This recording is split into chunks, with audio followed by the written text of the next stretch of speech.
মানুষের শেখার শেষ নেই, আর হার থেকেই মানুষ শিখে। সো এইবার না হলে ইনশাল্লাহ সামনের বার বেটার কিছু হবে। করে ফেলেছি ওপেনিং।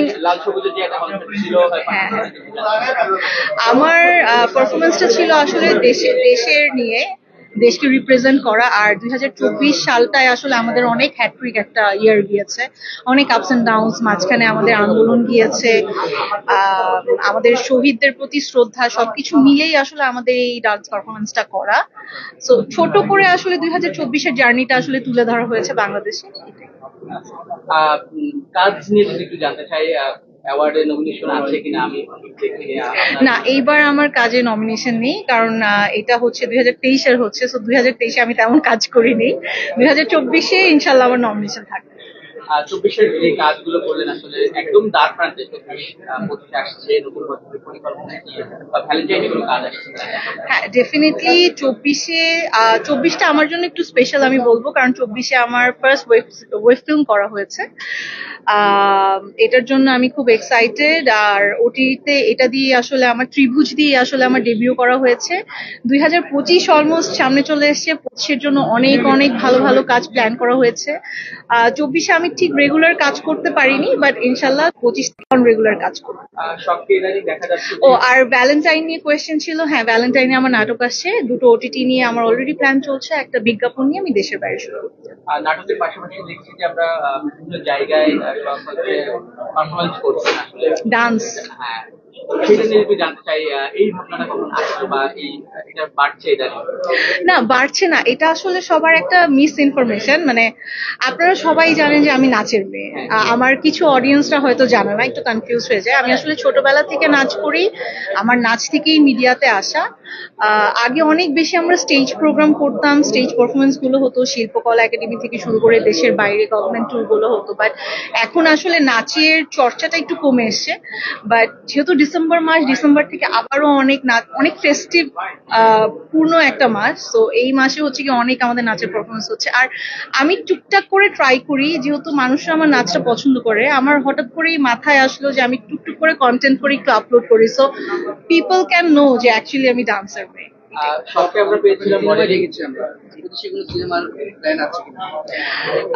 সিনেমা আসলে আমার যখন করা হয়েছে তখন আমি খুবই ছোট ছিলাম, আর আমি একদমই ইন্টারেস্টেড ছিলাম না, ওই অবস্থাতেই আমার করা গেছে।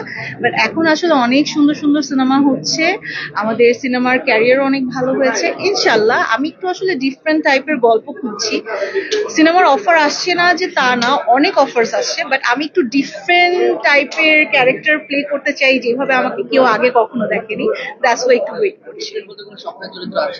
স্বপ্নের চরিত্র না, আমি জাস্ট ট্রাই করছি যে মানুষরা সবসময় আমাকে অনেক গ্ল্যামারাস ক্যারেক্টারে দেখেছে, আমি চাচ্ছি আমার ক্যারেক্টারটাকে একটু ভেঙে, যে আমাকে বেস করে নিয়ে কোনো যদি স্টোরি থাকে, সো এটা আমার জন্য অনেক বেশি চ্যালেঞ্জিং হবে। সো আমি চ্যালেঞ্জিং কাজ করতে চাই আসলে।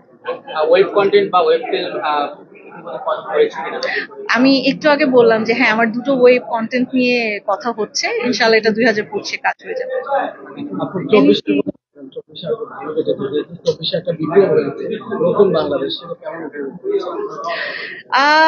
নতুনদের হাতে তো সবকিছু একটা সময় ছেড়েই দিতে হয়, নতুনরা না আসলে নতুন করে নতুন সম্ভাবনার সৃষ্টি হয় না। সো গুছিয়ে নিতে একটু সময় লাগবে, বাট আই হোপ বেটার কিছু হবে। আমি বাংলাদেশের কাছে অনেক ভালো কিছু এক্সপেক্ট করি।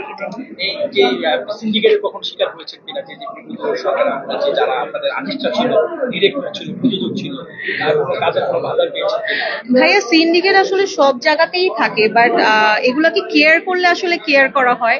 আমি একটা জিনিস খুব মনে প্রাণে বিলিভ করি, যে আজকে আমি আপনাদের সবার সাপোর্টে, আমার দর্শকের ভালোবাসা, প্লাস আমারও একটুখানি, আমি মনে করি আমি হয়তো বা একটু ভালো কাজ করেছি, যে কারণে আমাকে সবাই একসেপ্ট করে নিয়েছে। আমি যেটা বিলিভ করি যে সিন্ডিকেটের মধ্যেও কারো যদি মনে হয় যে না আমার শখকে লাগবে, শখ আমার এই ক্যারেক্টারটার জন্য পারফেক্ট, ওগুলো আসলে কিছু ম্যাটার করে না। আর সিন্ডিকেট তো খুব অল্প সময়ের জন্য, সিন্ডিকেট করে কতদিন আসলে মিডিয়াতে কাজ করা যায়।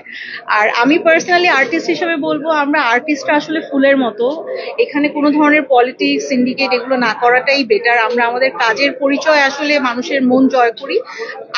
সবাই যেন এইসব ঝুট ঝামেলা ভুলে, যে মানুষের মনে যেন জায়গা করে নেয় কাজ দিয়ে।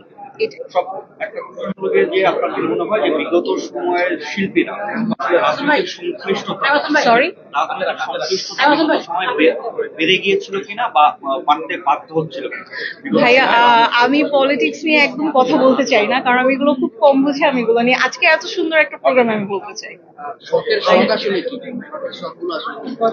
আমার তো অনেক শখ, আমি নিজেই একটা শখ। আমার ট্রাভেল করা খুব ভালো লাগে, ইটস মাই হবি। লাইক দেশ বিদেশ ঘুরতে আমার পছন্দ, নতুন নতুন জায়গা এক্সপ্লোর করা, বিভিন্ন জায়গা থেকে নতুন জিনিস শেখা, বিভিন্ন নতুন নতুন ফুড ট্রাই করা, এটাও আমার একটা শখ। আর রিসেন্টলি হচ্ছে গিয়ে আমার মেয়ের সব শখগুলো আমার শখে পরিণত হয়ে গেছে। আসলে আমার মেয়ের যা ভালো লাগে দেখা যায় এখন সবকিছুই আমার শখে পরিণত। যদি জানতে চাই শখের কোন জিনিসটা মানে কোন শখটা এখন পূরণ হয়?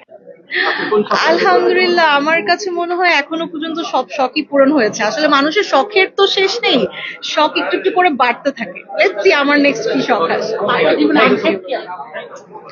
আক্ষেপ নেই ভাইয়া, আমার কাছে মনে হয় প্রত্যেকটা মানুষ আসলে চড়াই উতরাই পার করে, এন্ড প্রত্যেকটা চড়াই উতরাই থেকে মানুষ কিছু না কিছু শিখে।